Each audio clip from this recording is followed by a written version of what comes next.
আজকে আমি যে প্রিপারেশানটা নিয়ে আপনাদের কাছে এসেছি সেই প্রিপারেশানটা বা সেই রেসিপিটার নাম হচ্ছে টেস্ট ইনহ্যান্সার। এইটা হচ্ছে এমন একটা রেসিপি যা নাকি দীর্ঘমেয়াদী রোগ থেকে উঠলে পরে অথবা কোনো ভাইরাল ডিজিজ হয়েছে বা কিছু কোনো অসুখ হয়েছে, অনেক দিনের কোনো অসুখ হয়েছে, সেই থেকে ওঠার পরে যে খাওয়ার ইচ্ছেটা চলে যায়, স্বাদ চলে যায়, সেইটা ফিরিয়ে আনার মতো একটা রেসিপি এটা। এইটাকে টেস্ট ইনহ্যান্সারও আপনারা বলতে পারেন, মানে স্বাদ ফিরিয়ে আনা বা স্বাদ বাড়ানো। এটার মধ্যে এমন এমন জিনিস সব ব্যবহার করা হয়েছে যেগুলো হেলথের জন্যও খুব ভালো, পেটের জন্য ভালো, চুলের জন্য ভালো, স্কিনের জন্য ভালো, সব কিছুর জন্য ভালো, সাথে সাথে আপনাদের স্বাদ বাড়াবে। এর জন্য আমি অনেকগুলো সবজি নিয়ে নিয়েছি। দেখুন, আমি অনেক রকমের সবজি কেটে নুন হলুদ জলে প্রায় অনেকক্ষণ আগে ভিজিয়ে রেখে দিয়েছি, কারণ এই সবজিগুলো কাটার পর যে একটা কষ মতো থাকে, নুন হলুদ জলে ঘন্টাখানেক ভিজিয়ে রাখলে পরে সেটা চলে যায়। এদিকে আমি উচ্ছেও কেটে নুন হলুদ জলে ভিজিয়ে রেখে দিয়েছি। এদিকে আছে সজনে পাতা, যেটাকে মোরিঙ্গা লিফ বলে, যেটা আমাদের শরীরের জন্য প্রচণ্ড উপকারী এবং স্কিনের জন্য, চুলের জন্য, সবের জন্য। এখানে দেখুন আমি বেশ কিছু সবজি নিয়ে নিয়েছি, যার মধ্যে কাঁচকলা আছে, মিষ্টি আলু আছে, এমনি আলু আছে, পটল আছে। আমি একটা কথা বলছি, এর মধ্যে আর অন্য কোনো সবজি অ্যাড করতে হবে না, শুধু যদি বাড়িতে সজনে ডাঁটা থাকে সেটা দিয়ে দেবেন। পেঁপে টেপে আর কিচ্ছু দিতে হবে না। দেখুন, আমি পটলের কিন্তু চোকলা ছাড়াইনি, ঠিক তেমনি একই রকমভাবে আমি আলুরও কিন্তু চোকলা ছাড়াইনি, একমাত্র মিষ্টি আলু এবং কাঁচকলারই আমি চোকলাটা ছাড়িয়েছি, বাকি আর কোনো কিছুর চোকলা আমি ছাড়াইনি। এদিকে উচ্ছে রয়েছে নুন হলুদ জলে ভেজানো, ওদিকে আমি বললাম যে ওই সবজিগুলো আমি নুন হলুদ জলে ভিজিয়ে রেখে দিয়েছি। আর এদিকে আমি সজনে শাক রেখেছি, মানে সজনে পাতা বা শাক, যেটা আমি নুন দিয়ে হলুদ দিয়ে নরম করার জন্য রেখে দিয়েছি, কারণ সজনে পাতাটা একটু শক্ত হয়, যেটা আপনি নুন মাখিয়ে রেখে দিলে একটু নরম হবে, আর তেলের মধ্যে একটু নাড়াচাড়া করে নিলেও নরম হবে। যেহেতু আমি এটা একটু ঝোল ঝোল টাইপের সবজি রান্না করব বা রেসিপি তৈরি করব, সেই জন্য আমি সজনে ডাঁটাটা একটু নরম করার জন্য করছি। দেখুন, এখানে এগুলো রয়েছে সব সবজি নুন হলুদ জলে ভেজানো, আর এইদিকে দেখুন নুন দিয়ে এবার হলুদ দিয়ে আমি সজনে ডাঁটা রেখেছি, আর এদিকে উচ্ছে। তাহলে এই হলো আমার প্রিপারেশন ইনগ্রেডিয়েন্টস, যা যা আমি যে সবজিটা আমি প্রিপেয়ার করব তার ইনগ্রেডিয়েন্টস হচ্ছে এইগুলো। আপনাদের আমি ভালো করে আশা করি বোঝাতে পেরেছি যে এই সবজিটার জন্য আমার কি কি দরকার। আর বারবারই বলছি, এটা কিন্তু টেস্টকে এনহ্যান্স করবে, মানে আপনাদের স্বাদকে বাড়াবে। দীর্ঘমেয়াদী রোগে আমাদের স্বাদ নষ্ট হয়ে যায়, আমাদের খাওয়ার ইচ্ছে চলে যায়, মুখে জিভটা কেমন যেন একটা বিস্বাদ লাগে, সেই সমস্ত কিছু ঠিক করার জন্য এটা কিন্তু একটা one of the most essential recipe বা এসেনশিয়াল ডিশ বলতে পারেন। কড়াই আমি তেল দিয়ে দিয়েছি, তেলটা একটু যৎসামান্য বেশি দিলাম, কারণ আমি একমাত্র এই পুরো রান্নাটায় একমাত্র আমি উচ্ছেটাকেই ভাজবো, বাকি আর কোনো সবজি ভাজবো না। এই উচ্ছেটাকে আমি হালকা লাল লাল করে ভাজবো, এগুলো কিন্তু আমি ভাজবো না কোনো সবজি, শুধু উচ্ছেটাকেই আমি লাল করে ভাজবো। এই আমার সজনে শাক রয়েছে। সজনে শাক প্রচণ্ড উপকারী শরীরের জন্য, সজনে শাক স্কিনের জন্য উপকারী, চুলের জন্য উপকারী। আপনারা সজনে, এবং যাদের হাই ব্লাড প্রেশার আছে, হাই ব্লাড প্রেশারকে কন্ট্রোলে রাখে কিন্তু সজনে শাক।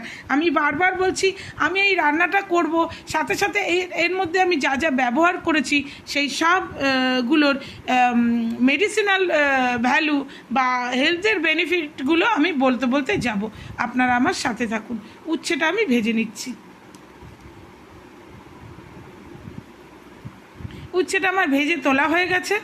এই দেখুন, আমার উচ্ছেটা লাল লাল করে ভেজেছি, খুব বেশি কড়া করে ভাজিনি, আবার কাঁচা কাঁচাও নেই কিন্তু।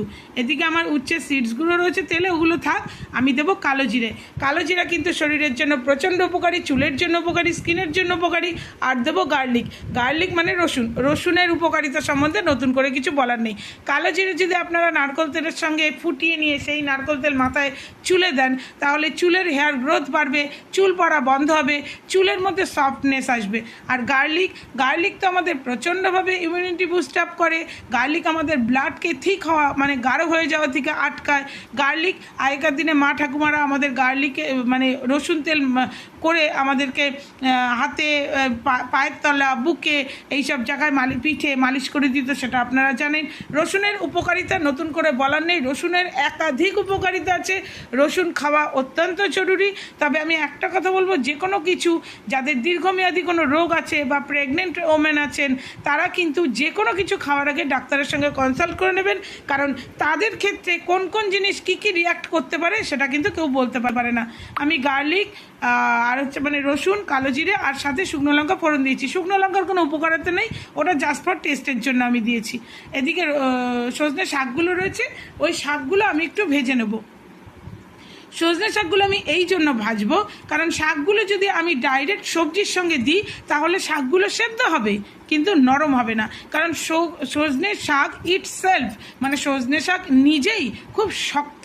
তাই যদি তাকে তরকারির মধ্যে দেওয়া হয় তাহলে আগে তাকে একটু নাড়াচাড়া করে নরম করে নিতেই হবে, না হলে শাক সেদ্ধ হবে বাট সফট হবে না। এবার এই সবজিগুলো আমি দিয়ে দেবো। দেখুন আমি কিন্তু শাকটা খুব বেশি ভাজলাম না, জাস্ট একটু নরম করে নিলাম। এবার আমি এই সবজিগুলো দিয়ে দিচ্ছি।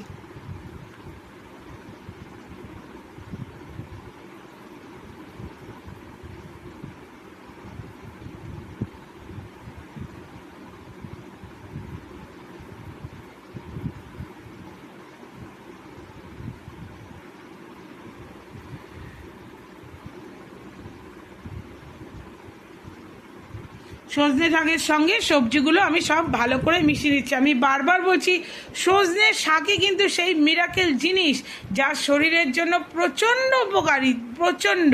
সজনে শাক ভাজা খেতে পারেন, তবে একটা কথা বলবো যাদের লো প্রেশার আছে তারা সজনে শাক খাওয়ার আগে অবশ্যই ডাক্তারের সঙ্গে পরামর্শ করে নেবেন, কারণ সজনে শাক কিন্তু হাই ব্লাড প্রেশারকে কন্ট্রোল করে।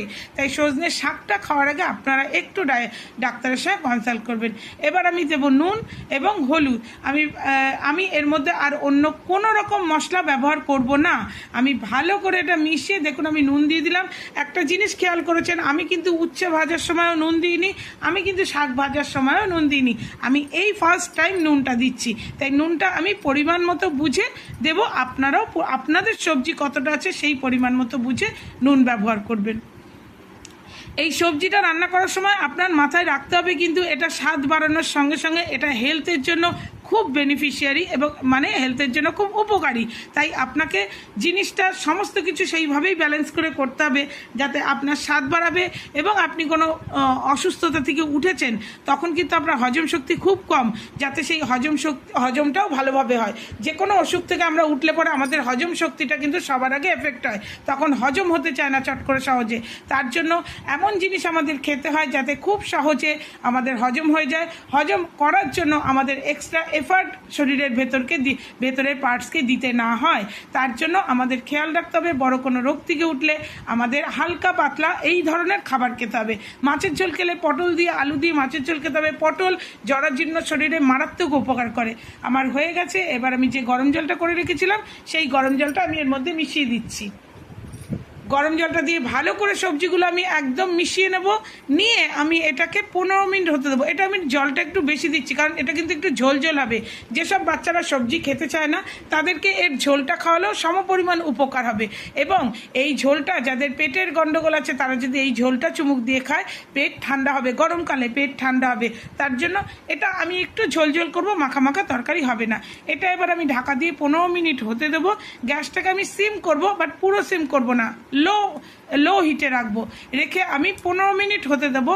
মাঝখানে আমি একবার শুধু নেড়ে দেবো, তারপরে আমি একেবারে ফাইনাল লুকটা নিয়ে আপনাদের কাছে আসবো যে আমার হয়ে গেছে। দেখুন আমার তরকারির সমস্ত কিছু সেদ্ধ হয়ে গেছে, দেখলেই বোঝা যাচ্ছে কোনো কিছু আর সেদ্ধ হতে বাকি নেই। আর আমি একটুখানি কাঁচকলা আলু এগুলো একটু গেলে গেলে দিলাম যাতে ঝোলটা একটু মাখা মাখা একটু টেস্টি হয় আর কি, মানে মাখা মাখা হবে না, ঝোলটা একটু গাঢ় হয়, থিকনেসটা থাকে আর কি, ওই জন্য আমি একটু গেলে দিলাম। আমার সবজি রেডি। আমার ফাইনাল লুক হচ্ছে এটা, দেখতে যতটা ভালো খেতেও ততটাই টেস্টি। আপনারা 2-3 দিন 4 দিন ধরে এটা খাবেন, আপনাদের পুরনো স্বাদ ফিরে আসবে, খাবার ইচ্ছে হবে এবং আপনাদের শরীর ভালো থাকবে, গরমকালে শরীর ঠান্ডা থাকবে। তাহলে দেখুন আপনারা দেখে যদি আপনাদের ভালো লাগে আমাকে কমেন্ট করে জানাবেন। আপনারা আমাকে কমেন্ট করে উৎসাহ দিলে আমার আরও নিত্য নতুন রেসিপি শরীর এবং মন এবং পেট 3 দিকের ভালোর জন্য রেসিপি আমি নিয়ে আসবো। আপনারা সবাই ভালো থাকবেন।